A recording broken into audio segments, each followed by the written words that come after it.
From the sounds of the world in which we live, man chooses certain ones to put into an ordered pattern we call music.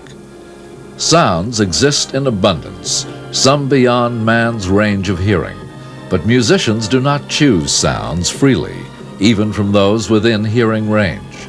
Those choices, or many of them, have already been made. Yet generation after generation, creative individuals appear, combining sounds with their imagination and vision to make music.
The music we have just heard was the opening of Brahms' Symphony No. 1 in C, performed by the Boston Symphony Orchestra.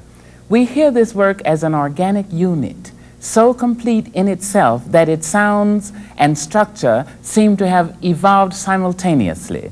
The concept of the work was complete in the composer's mind, of course, but we know that he produced it by putting together carefully chosen elements of music. We sometimes forget that the elements of music, as we know them, are themselves the result of choice. For example, we know that music is sound. We're also aware that not all sound is music. I pluck the string of this monochord and make a sound, but it's not yet music. For one thing, this is not a musical instrument, but a laboratory version of one used by Greeks centuries ago. They used it not only to make music, but to test speculations about the nature of sound and why some sounds and combinations of sounds seem musically right to humans.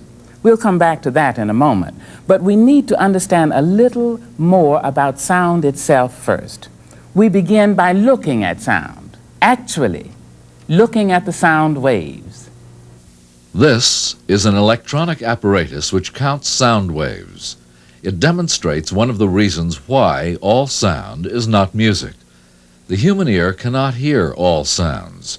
Some pitches are above our hearing range, and with this instrument, you can see how a pitch from above our range of hearing can be brought within the area to which the normal ear responds.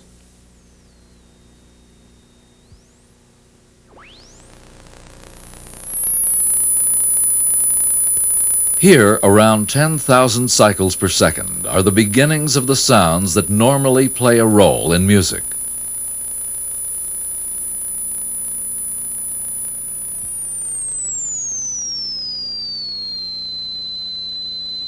Here, at around 4,000 cycles per second, are the pitches at the top of the piano.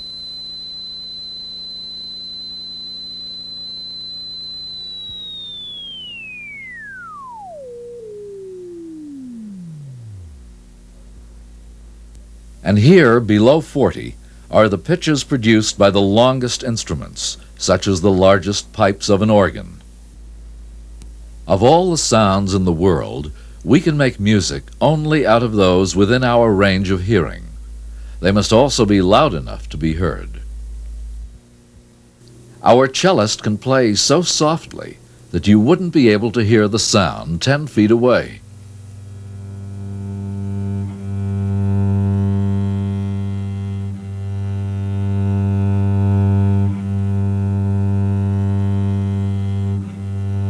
It is obvious that the sounds we cannot hear for any reason cannot be part of our music.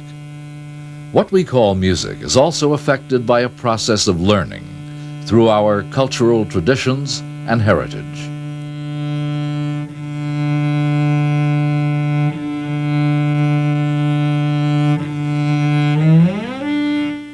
Out of all the pitches we might possibly hear, we of the Western world designate certain ones as part of our scale or tuning system. All the pitches we use in the notes of our musical scale are in these glissandos. How were specific ones selected for our use?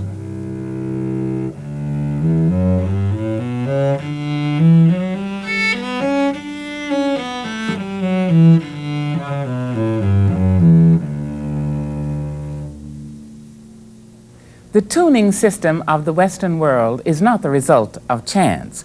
It has been developed over a period of hundreds of years. The beginning was about 2,500 years ago, when the Greek philosopher Pythagoras and his followers made some discoveries about the rightness or attractiveness of two sounds heard at the same time.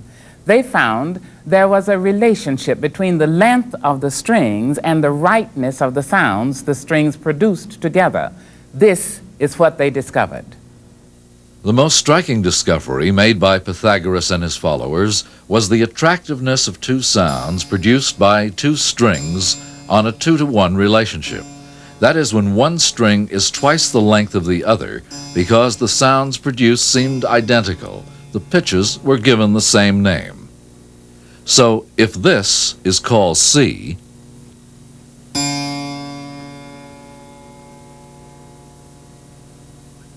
this, 1/2 the string length, is also called C. The interval is our octave, the basis of our tuning system.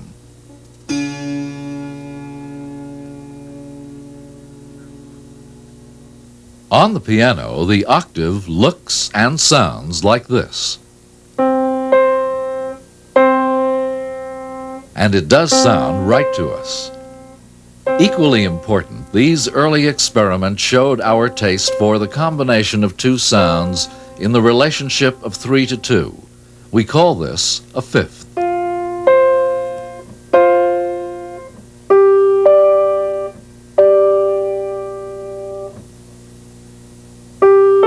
Beginning by subdividing octaves by fifths, the music theorists arrived at a sequence of pitches that became the scale we know today.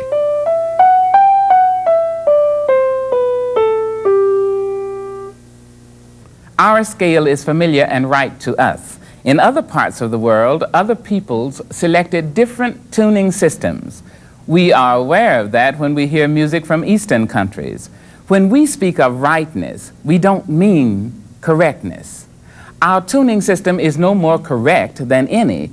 It is simply the choice of the Western world, and because of our experience, sounds right to us.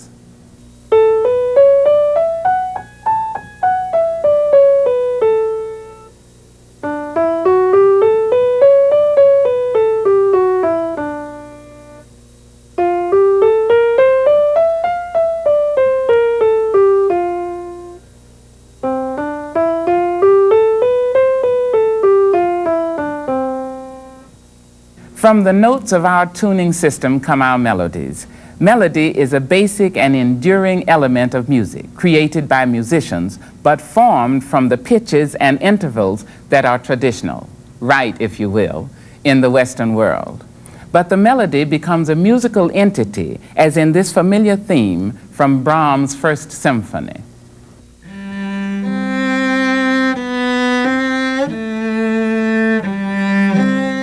Listen for this melody and its development in an excerpt from the fourth movement of Brahms' Symphony No. 1 in C, performed by the Boston Symphony Orchestra.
Melodies tend to linger with us as identifying elements of music.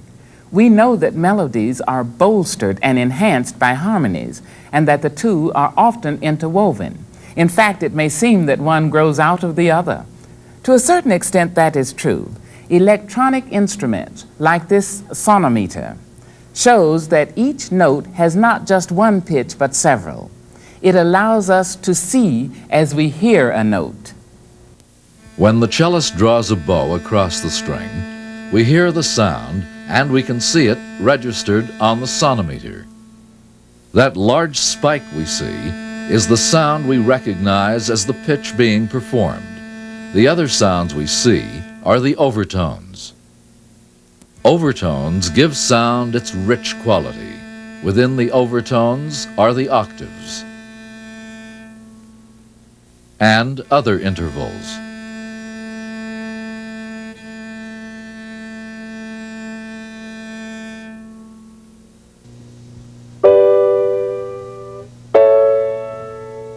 Most important for us is the fact that among the audible overtones are the triads, intervals used in the chords that have become the principal building blocks in Western music of recent centuries. Listen for these chords as we watch and hear a portion of Beethoven's Appassionata Sonata, performed by John Ogden.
Out of the world of sounds we can hear, we have over the years chosen a tuning system and organized it into intervals and chords. In addition, we have selected qualities of sounds which we prefer. We saw on the sonometer that sounds include overtones. However, different instruments produce different overtones. Here again is the cello we saw and heard before.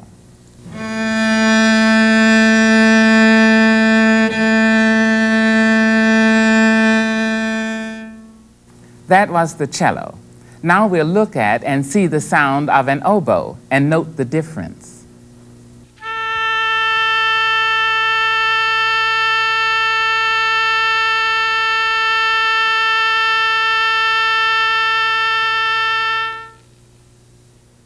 It is partly because of the differences in overtones that each instrument has a different musical color. We can see, hear, and feel the difference, even when each instrument plays the same pitches. We'll see the cello first, then the oboe.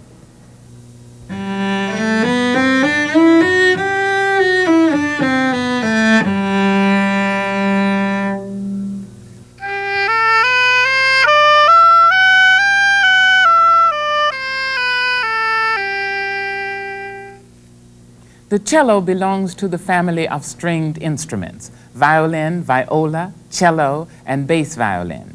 These four instruments expand the roles of human voices: soprano, alto, tenor, and bass, and form a string choir that often carries the principal burden in orchestral writing.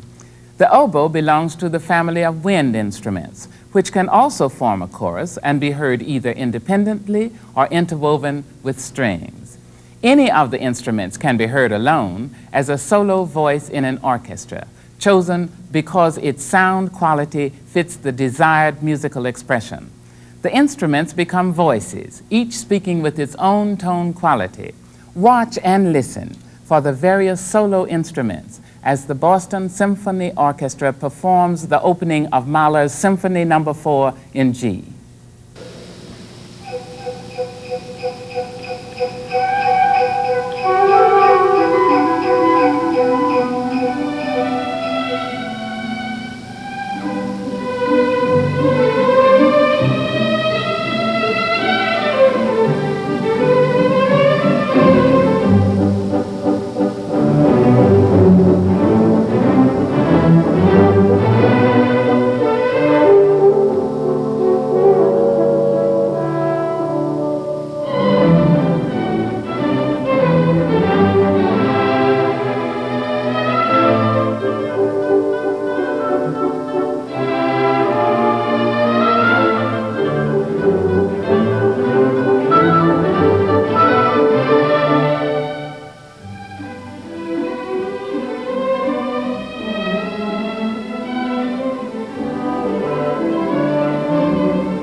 In the selections we have heard so far, I'm sure most of us have been aware of a music element we have not discussed separately: rhythm. We often think of rhythm in terms of the percussion instruments that may be used to express or intensify it, but rhythm and meter are a basic element in the organization of sounds into music.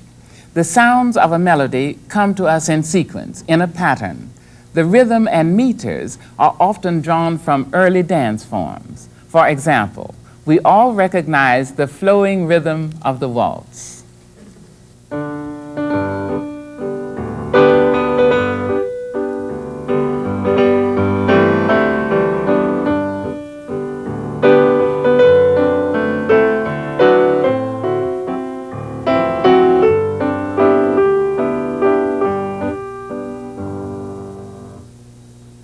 We are usually equally familiar with the rhythm of a march and recognize its relationship to human movement.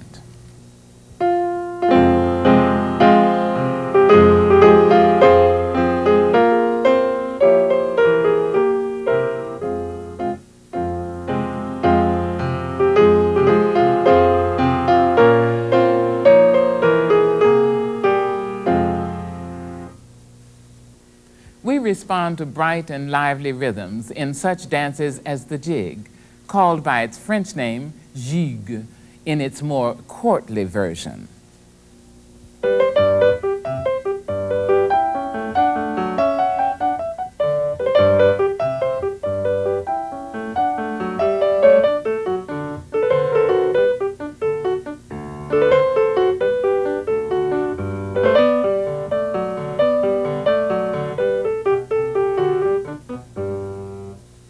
The gigue is an example of rhythm and metric pattern, but like all the music on the program today, it contains many musical elements: harmony, melody, rhythm, tuning system, all of which we as a culture have selected from the larger world of sounds. These elements change very slowly, but today electronic systems are giving us new experiences in music, exciting challenges that break through traditional barriers of sound production. Music generated by electronic equipment opens the door to new responses and awareness to sound and offers new ways of organizing sound. We hear now, as an example of this move from the past that we know to the future that may be, an electronically generated work by composer Alden Ashforth.